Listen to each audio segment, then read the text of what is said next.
Hello, সবাই কেমন আছো? আশা করি ভালোই আছো। তো আমি আরেকটা নতুন ভিডিও নিয়ে চলে এলাম।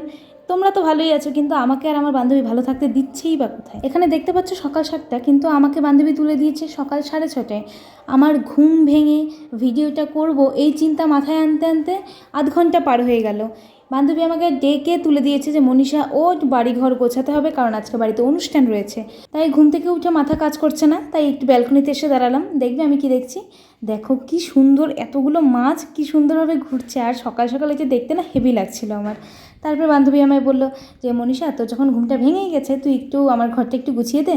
তো এইটা একটু ভিডিও করলাম। অনেক কাজই কিন্তু করেছি, তোমরা ভেবো না যে শুধুমাত্র এই পর্দা লাগিয়েই আমার কাজ কমপ্লিট হয়ে গেছে, একদমই না। তো এদিকে বান্ধবীর একটা প্রোগ্রাম আছে, তো আমি বললাম যে আমিও তোর সাথে যাই, চল তোর প্রোগ্রামটা দেখবো। তখন বলছে যে না মনীষা, আজকে বাড়িতে অনুষ্ঠান, তুই আজকে বাড়িতে থাক, আমি তো থাকতে পারছি না বাড়িতে, তো তুই আমার কাজটা কিছু কিছু করে দে।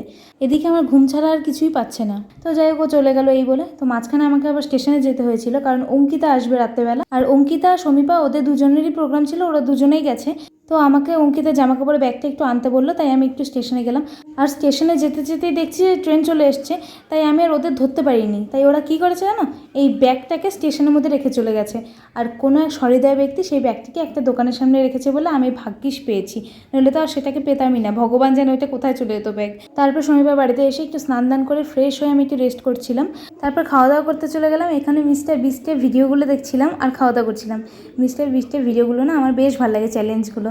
তারপর সারাদিন অনেক ল্যাদ খেয়ে নিলাম। এখানে চলে এসেছে দুই বান্ধবী, আর এখানে শুরু হয়ে গেছে কীর্তন। এখনও পর্যন্ত খুব একটা মানুষ আসেনি কীর্তন শুনতে। তো একদিকে হচ্ছে কীর্তন, আরেকদিকে হচ্ছে কালকে পুজো আছে, তো সেজন্য এখানে আনাজপত্র কাটা হচ্ছে প্রসাদের জন্য। তারপরে আমি একটু নিচে চলে এলাম। এখানে ফল প্রসাদ কাটা হচ্ছে, যারা কীর্তনের গেস্ট আসবে তাদের জন্য। আমি এখানে ফল প্রসাদগুলো বেড়ে দিচ্ছি, আর এত সুন্দর লাগছিল না সবগুলো প্রসাদের বাটি যখন একসাথে রেখেছি। দেখো কি ভালো লাগছে না?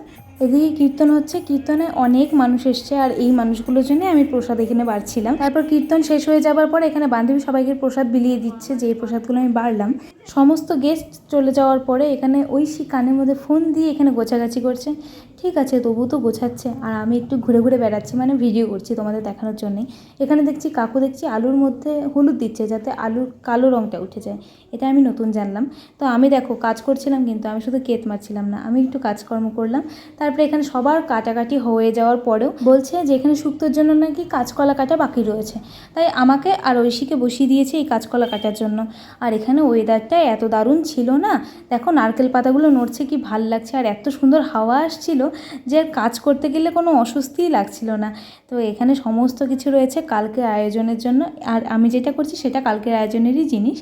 তো এগুলো হাসাহাসি করতে করতে কাজ করলাম। দেখা হচ্ছে পরের ভ্লগে। টাটা।